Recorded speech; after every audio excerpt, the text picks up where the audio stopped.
Welcome to the show. I have just a cologne bottle, an old cologne bottle that looks like an Indian head penny, because I thought it looked cool. But what I'm really talking about today is where do I think the future of Christianity is heading, or in religion in the world in general, and just the future of civilization. This channel was originally called Christianity and Futurism, but I decided to cater more to the Christian Universalist crowd because that's something I'm very, very passionate about. And of course, this video will mention Christian Universalism. If you like this video, subscribe to the channel. I make a lot of interesting stuff. The only thing that really took off from that original purpose of this channel was that video about Operation Reconquista. That was kind of me talking about the future of religion and stuff. And that's the only video that really took off from that phase of this channel. Now I've moved on to more talking about Universalist apologetics. But I thought this would be an interesting video to make. I'm not sure if anyone's going to see it, but it's cool if you do. And, like and subscribe, because I need that support, bro. Okay. I'm in a goofy mood today. I don't know. I just thought this would be kind of interesting to talk about. This is completely unscripted, so forgive me if I stutter or repeat myself. This is just me going completely off the bat. I'm just doing a lot of thinking about, the future of the world and stuff. I think about getting old and becoming a father and a grandfather every single day. I'm only 17, but I really want to start a family. And I think a lot about, the world my grandkids will live in. For instance, I think a lot about that, my grandparents were born in the 1950s and 1960 at the latest. They were born between 1950 and 1960. And I think a lot about the fact that probably my grandkids will be born in a similar time frame, like 2050 to 2060 kind of. I just think a lot about that, what a weird parallel that is. Or I think about, I've met a bunch of people that were born in the 1930s on my church hops, and I should probably make a video about church hopping soon. I think to myself that, my kids, or at least someone I know will have kids in the 2030s likely, and they're going to be called Gen Beta, though I don't think that name's going to stick. I mean, the jokes, Gen Beta, Gen B, oh, good Lord. Oh, that's not going to stick. It's just Gen Beta. Good Lord, that's hilarious. 2026 to 2039 is what they're saying for Gen Beta. But I should know, thinking that, I met a woman who was born in 1934 the other day. Imagine if, say, my daughter is born in 2034. That means she could very well be alive in the year 2124, which is 100 years from now. And that's just kind of blowing my mind. She'd be 90 years old, but she could very much be alive. And I just think a lot about stuff like that. It just interests me, that's all. I think a lot about that. And I've just been doing a lot of thinking about the future. Forgive the cat, that's my brother's cat. Sometimes she meows a lot. So, yeah. The first thing I really think about a lot is the depopulation crisis. For those who don't know, the world is running out of people. The world population is still growing because countries in southern Africa still have a very high fertility rate, but even there it's starting to drop. But pretty much what happens as countries industrialize and they modernize and they urbanize, the fertility rate begins to drop and eventually goes negative. In this country, the United States, it went negative in 1978. It was stalled by the post-war baby boom, which was a really interesting demographic phenomena. But it's just kind of how the cookie crumbles as countries modernize, as they advance. And this has happened all across the world, regardless of culture, religion. They have modernized. And also we see secularization. Even in the Islamic world, I've heard that Iran is actually a more secular country than the United States, which is fascinating. And this is just something that happens all across the world. Countries secularize and religion declines. Fertility declines. The family, at least in this country, been falling apart for decades, which is directly tied with the decline in religion. Strong churches build strong families build strong churches, which is a fact. So I just end up doing a lot of thinking about this, that in the Western countries, we've all set this with immigration, but the United States, where we get most of our immigrants from, Latin America, where we get most of our immigrants from in the United States, is actually most Latin American countries have gone negative recently. And a lot of African nations are going to go negative in the future, and that's where Europe gets a lot of their immigrants from, either that or the Middle East. And I've just been doing a lot of thinking that, like, most countries in the world are going to run out of people, are going to start running out of young people by the end of this century. Another reason I really want to have kids is that, like, by the time I'm an old man, everybody's going to be old because my generation does not want to reproduce. Just an epiphany I had a while back is that, Darwinistically speaking, our purpose in life is reproduction.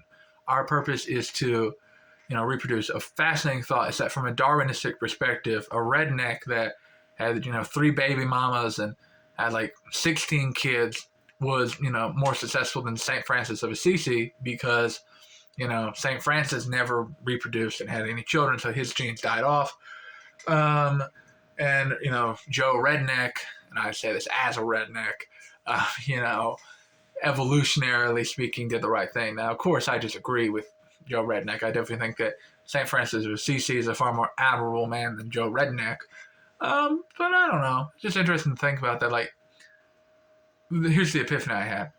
If the modern world works against Darwinistic pressures of reproduction, if it actively hinders it, and that's what we see, modern urban life actively works against having children.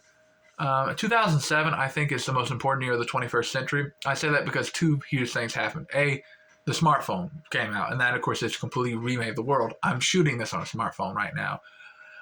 Second, most people started living in cities. And I think those are huge changes.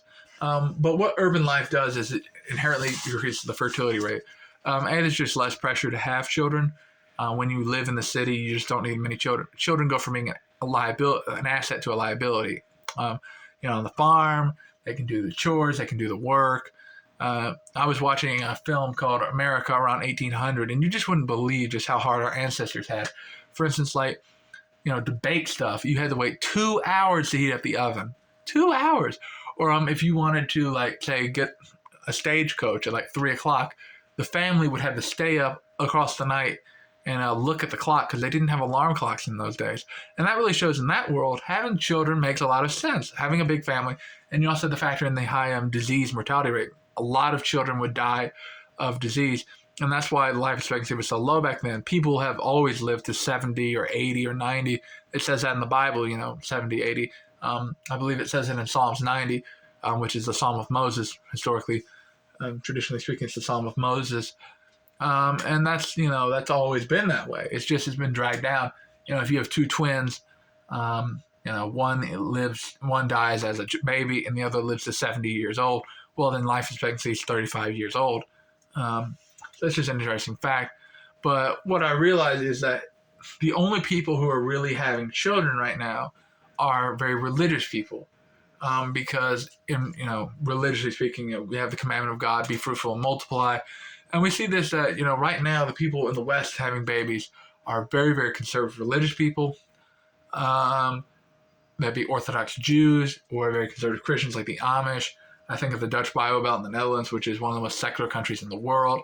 This fascinating little group of fundamentalist Christians that have survived in the rural Netherlands. Very, very good. Look up the Dutch Bible Belt. It's so cool.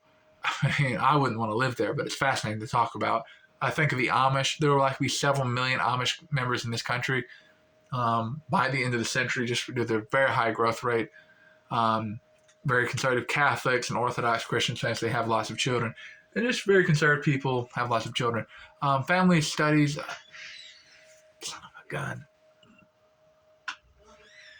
Son of a gun. I'm sorry, y'all. My brother come down here. Son of a gun. I'm sorry. I sound like Barney Fife now. It's completely unscripted. There is no script to this. I just completely am coming up with this off random. Family Studies, I believe it's called, did an interesting survey where they looked at a interesting survey thing, where they found that people that go to church every single week have a positive fertility rate, so above 2 children per 2.1, which is positive fertility rate. People who are semi-weekly tenders, so like once every 2 weeks, once every month, have like a fertility rate of 1.8, which is higher than your average American population. And then I'm still higher than the average American fertility rate today. And the people who have the lowest fertility rate are the non-religious, and this is just a fact that the more liberal you are, the less children you have, and this just kind of makes sense if you think about it. Conservative values and those who hold to them, the conservative religious folks, or even by that point the fairly liberal folks, because a lot of your semi-weekly attenders are mainline Protestants, the more liberal Christians, you know, and there are still plenty of weekly attenders in mainline churches. So yeah, it's just interesting to think about that. Really the only people who are, what I was saying is that it makes sense that conservatives would have more children than liberals because conservative values are left over from a time, as I talked about earlier, where it made sense to have like 20 kids. But in the modern world, it doesn't really having children doesn't make any sense. If you're being brutally honest, it only costs you money. We have, children. You don't need children to take care of you when you're old. The government will do that. So children just cost you money, and that's why increasingly people don't want to have kids because they take a lot of time. They take a lot of money. They're a lot of stress. Now, of course, I love children, but I mean, if you're just being very materialistic, it doesn't make sense to have kids in the 21st century.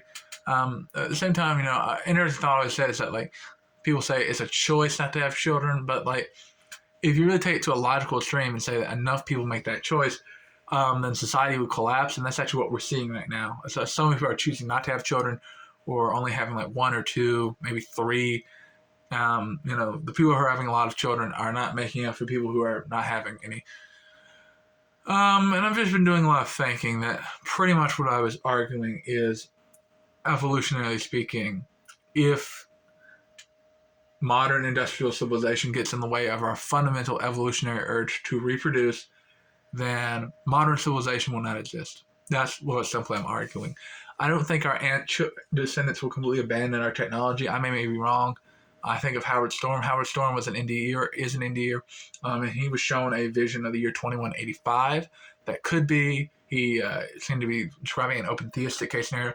I made a video on my thoughts on Howard Storm's NDE in the future, I believe it's called. It's on this channel.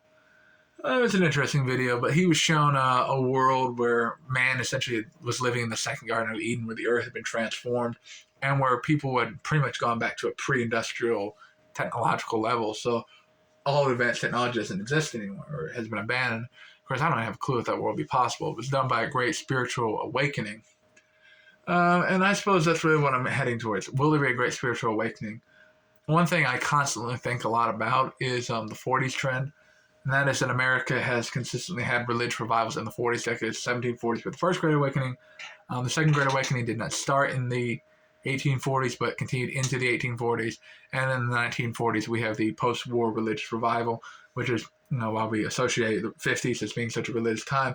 I read a fascinating paper the other day that said that America in 1945 was about as religious as it was in 2005.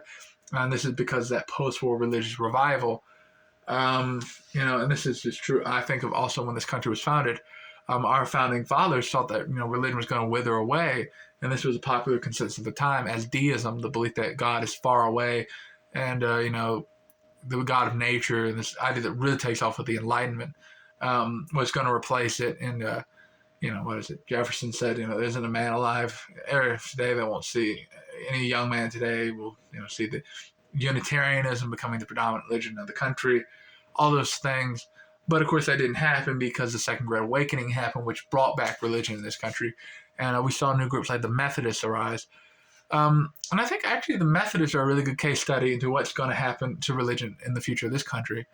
As the United Methodist Church is breaking out as we see right now, and I can see it right now. I live in the South. There are a lot of Methodists in the South.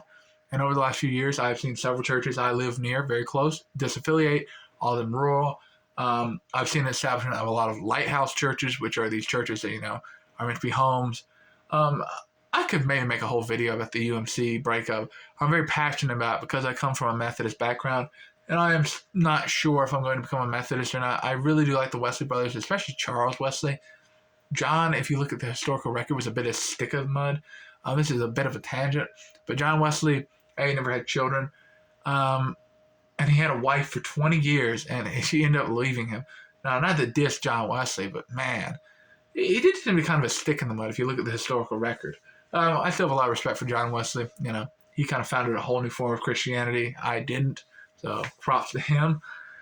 I love Methodism. I'm not sure if I'm going to be a Methodist though. But I was talking about the Methodist breakup. And most of your churches that broke away either joined the Global Methodist Church, which is, or it still has the Episcopal government, which is government by bishops, but there's a lot more congregational freedom. So local churches have a lot more freedom of, what they want to do. And it's part just to make it easier to leave the church, but also it's part a greater trend we're seeing in religion right now, which is a movement away from centralized denominations to more congregational freedom and seemingly more individual freedom too. And this is going along with the age of the internet. Or other churches in the Methodist Church, a ton of churches in the Methodist Church, it just became non-denominational or they became independent Methodist. That's not a denomination. They still identify as Methodist and cling to the Methodist tradition, but are not a part of a formal Methodist church besides themselves. And I think the Methodist Church is a really good look at what's going to happen to the future of religion in this country, which is greater congregational freedom. We see this with the explosion of non-denominational churches. While most traditions in this country are in decline, non-denominations are exploding. If I'm not mistaken, the number of non-denominational churches from the year 2010 was about 4,000. By the year 2020, it was 9,000, and that's only growing. I know a lot of non-denominational people. It's replacing the Methodist and Baptist churches here in the South, which are the traditional Southern churches. They're being replaced by non-denominationals and a lot of Pentecostal churches. And speaking of them, the Pentecostals, the modern world is so spiritually dead that I think the only logical reaction is a form of Christianity that's very into mysticism. Now, I've talked about that in my video, what will Christianity look like in 100 years? And I was just doing thinking that mysticism really is the future. Enlightenment University does a lot of great stuff on this. Or we see it with the rise of Eastern Orthodoxy. Eastern Orthodoxy and Orthodoxy is on a steady rise in America, though a lot of the Eastern Orthodox churches are declining membership-wise. This is mostly as people who come from Greek or Serbian or Romanian backgrounds and stuff leave the church as they become second or third generation immigrants to this country.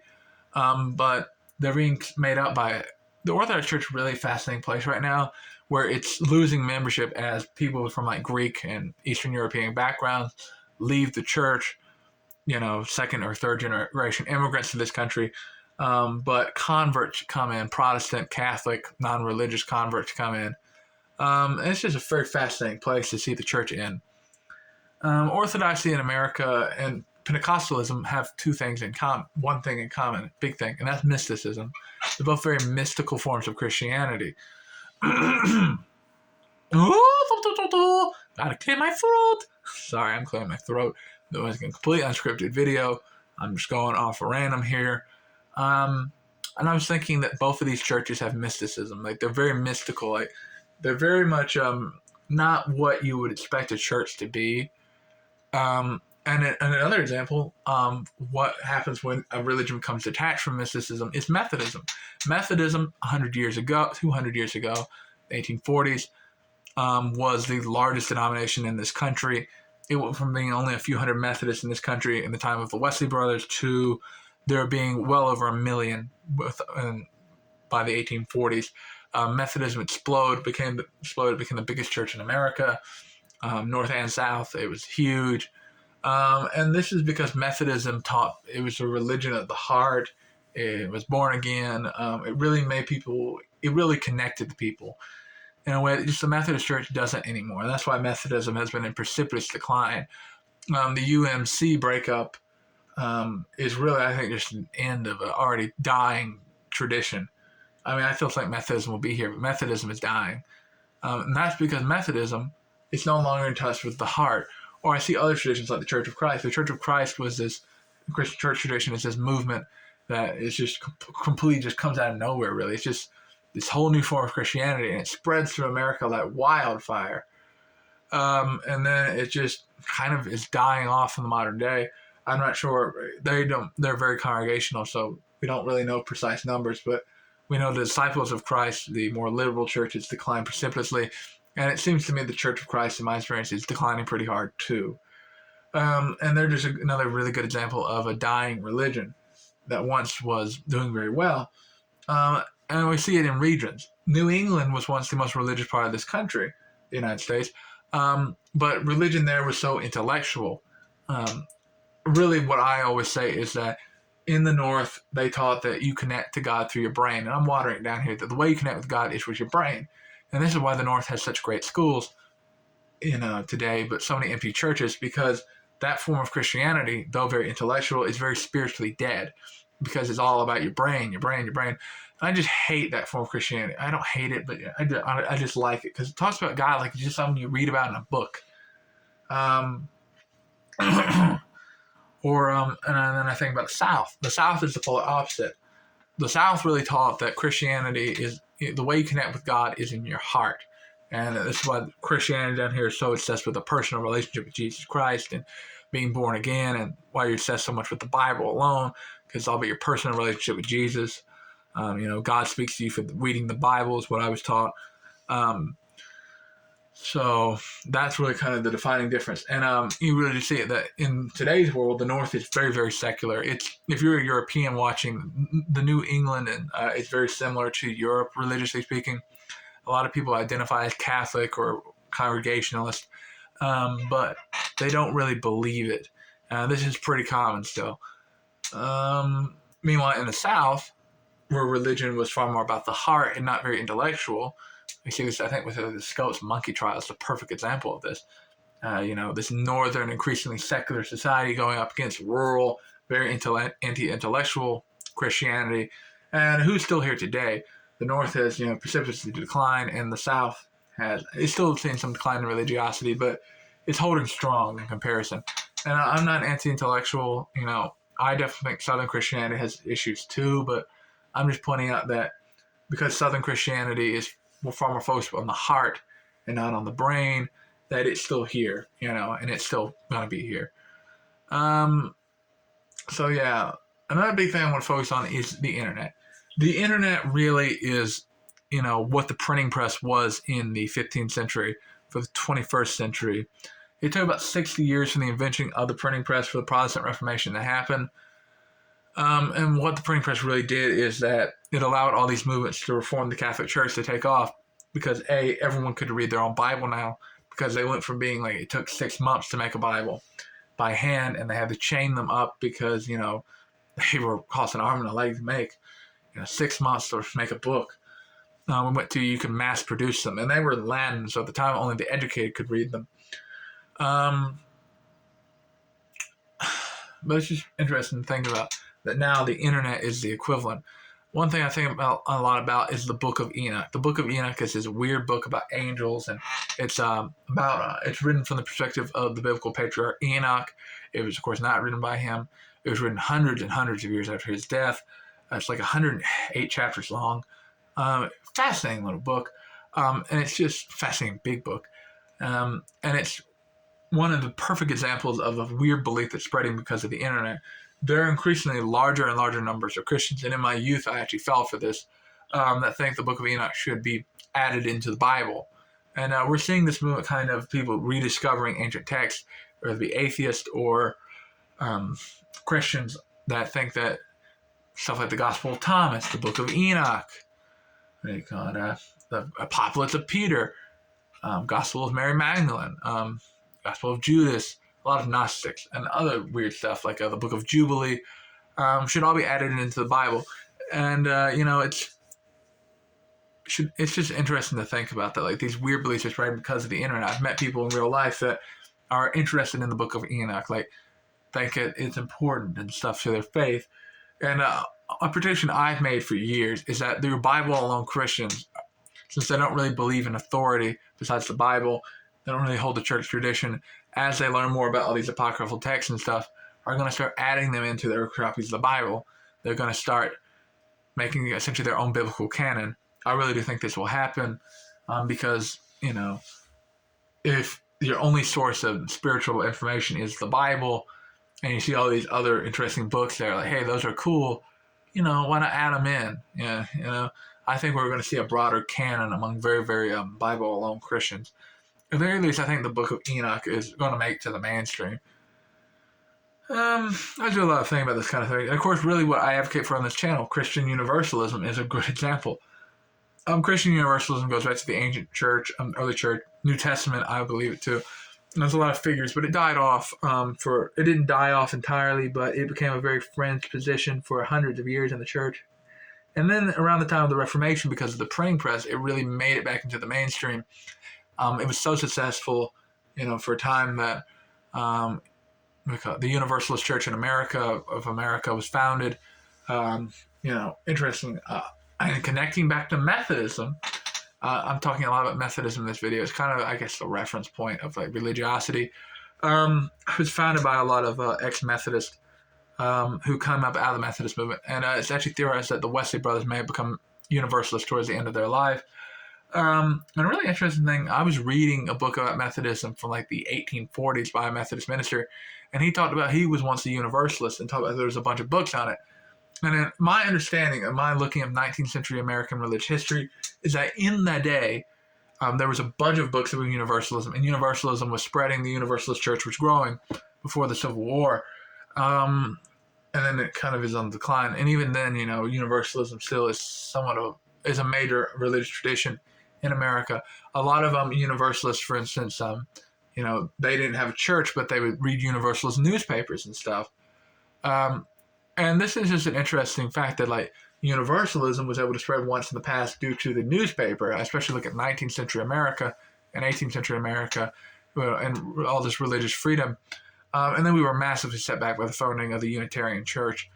But now, in a similar way, Universalism is once again able to spread due to the advent of the internet. The internet is what those Universalist books and newspapers were for the 19th century and the 21st century, and they're allowing Universalism to spread. Those are the Book of Enoch and Universalism are two examples of beliefs that are spreading because of the internet. I also think of Sedevacantism, this belief that the Pope isn't the Pope among Catholics, and it's spreading, or Eastern Orthodoxy, to get back to them. They're growing because of the internet. A lot of people are, going down the Orthodox trail, going Greek, because they're looking up on the internet, church history and stuff, and, they're going Orthodox. I see it with the rise of trad Catholics. And all of this random stuff I just mentioned is to say that Universalism, that beliefs are able to change because of the internet. Essentially now, people can look up all kinds of stuff and they can make it's like what the Bible being in every man's, what a cheap, mass-produced Bible in every man's language did is that every man could read the Bible and come to his own conclusions. That's going to be on steroids. Every man can read and study anything he wants about religion, and he can come to his own conclusions on it. This is revolutionary, and we're just beginning to see the repercussions. Keep in mind, it took 60 years, 60 years from the printing of the first Bible in Latin, Gutenberg Bible in 1454, and then the Protestant Reformation happens in 1517. That's about 60 years. And in the same way, I think, the internet goes public in 1989. It started as a military thing, but it goes public in 1989 and went to take off in the 1990s. So that's 60 years from 1989. Ooh, mamma mia. 2039, am I mistaken? No, 2049. Silly me. I do think that in the same way we're going to see something in the 2040s, and I already talked about the religious revival thing that America consistently has in the 40s. The internet, it's going to take a few decades for this fully the repercussion, but what we're seeing now is the beginning. I think of Redeemed Zoomer, and I'm tired of mentioning him because I've already done 2 videos on him. But the reason I mention him again is he is the perfect example of what I've been talking about. And I've already been talking about these things to myself before I ever started the YouTube channel and before Redeemed Zoomer was ever a thing. He's the perfect example. His Operation Recon Kids is the perfect example of a Reformation movement. A guy can just start a YouTube channel, or it can, the reformers of tomorrow. A big part of it will be how masterful they are with the internet. How can they manipulate the internet to benefit them? That's going to be a big part. I also, with the Asbury revival, like a huge part of the Asbury revival, we're going to talk more about Asbury, was the internet. Like a lot of people were seeing on TikToks and they were going. And 2023, I think, really is a fascinating year into what is going to come with people like Redeemed Zoomer or the Asbury revival.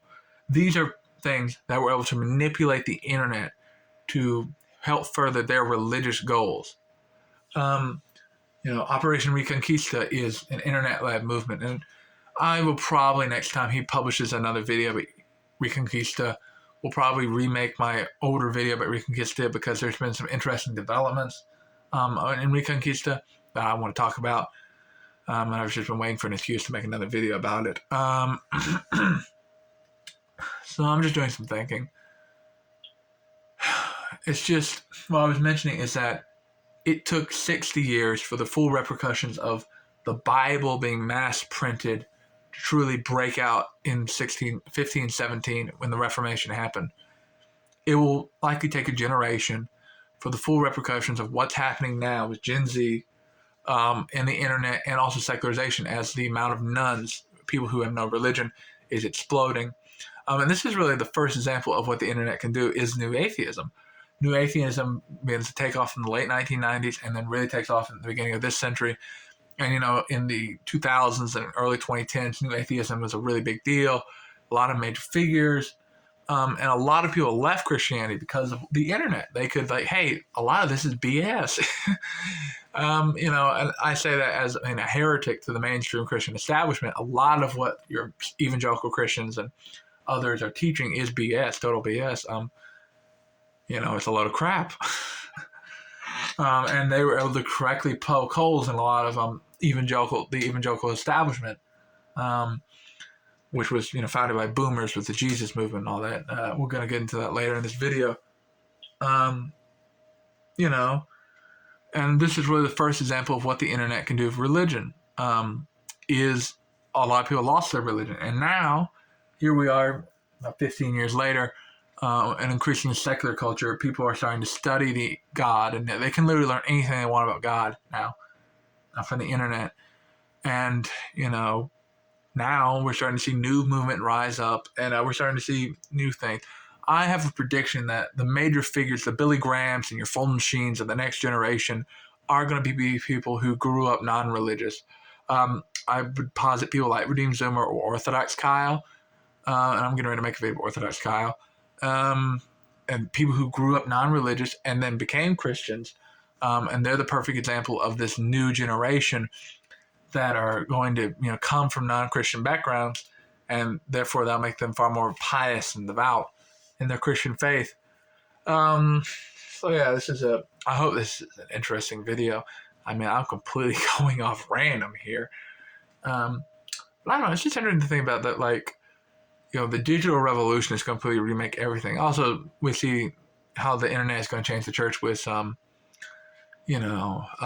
massive rise in online church we saw with COVID, though this is starting to be rolled back some. I know a lot of churches started YouTube channels and then kind of have abandoned them. At least some smaller churches I know have done that. And there definitely are, the churches and the religious leaders that can best manipulate the internet for their own purposes are going to do well. And as a universalist, getting back to us, the internet is wonderful. I, a 17-year-old who is honestly very technologically literate, and I also am just a bit of these claws. It's hard to edit things when you get these things. And all I have is my phone. Like the computer I show you in some of the videos is a school computer, so it's very regulated. So yeah.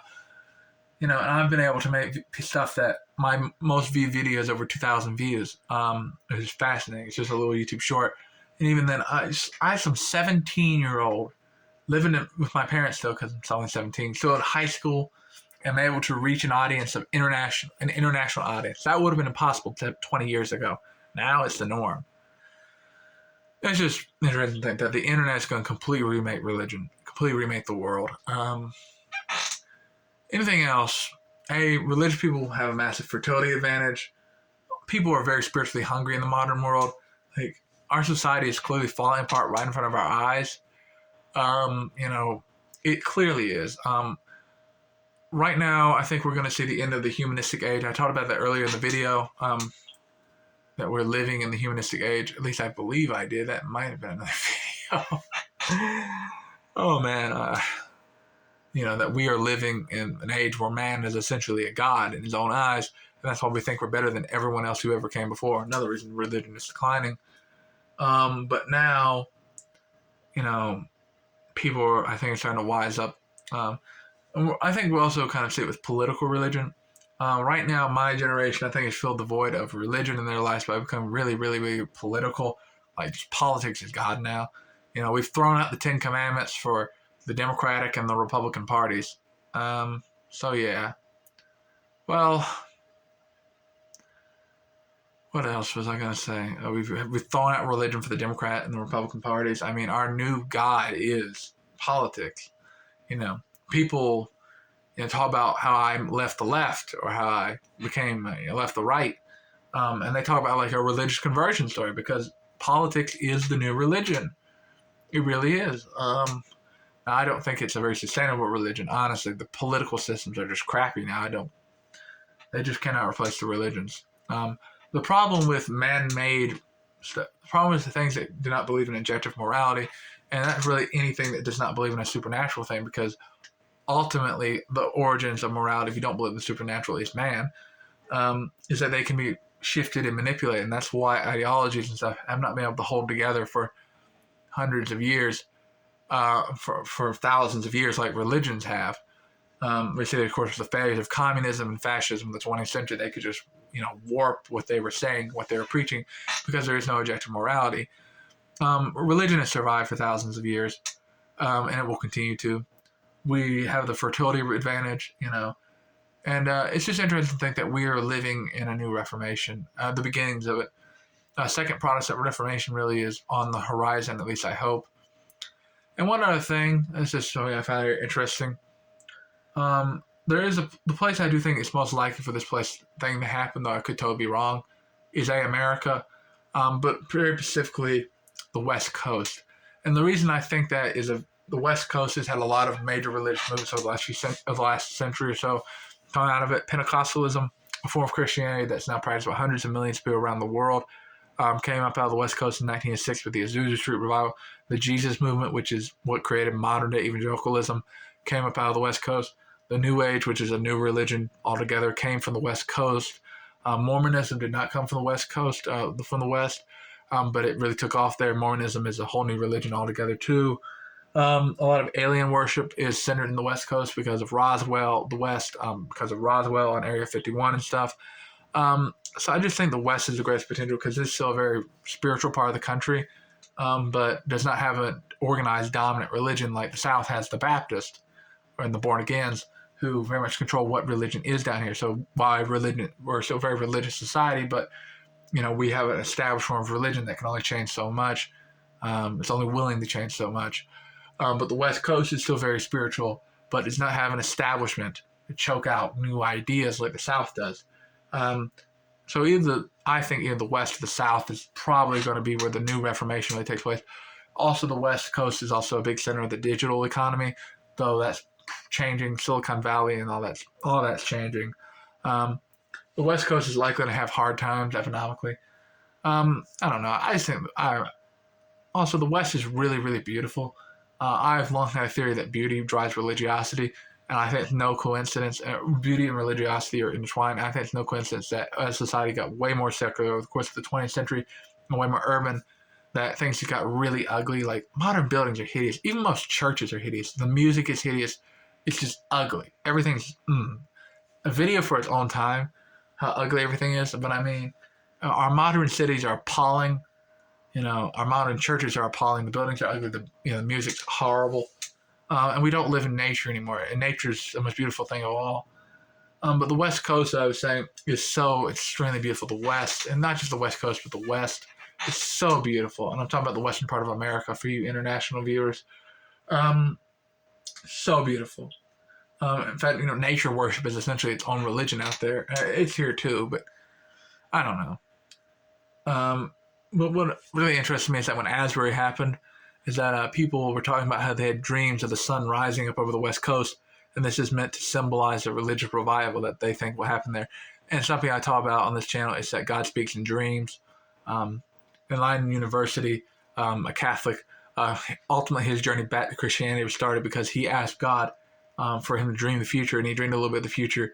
It's called a precognitive dream, and they're well-documented phenomena that people dream the future. That's perhaps a video for its own time. I think it's fascinating, and it's undeniable proof of the supernatural and stuff. So, I don't know. God bless. I've gone on for 40 minutes. My voice is starting to hurt. Forgive me if this video was a little unfocused. Subscribe to the channel if you've watched this far, and like the video. God bless y'all.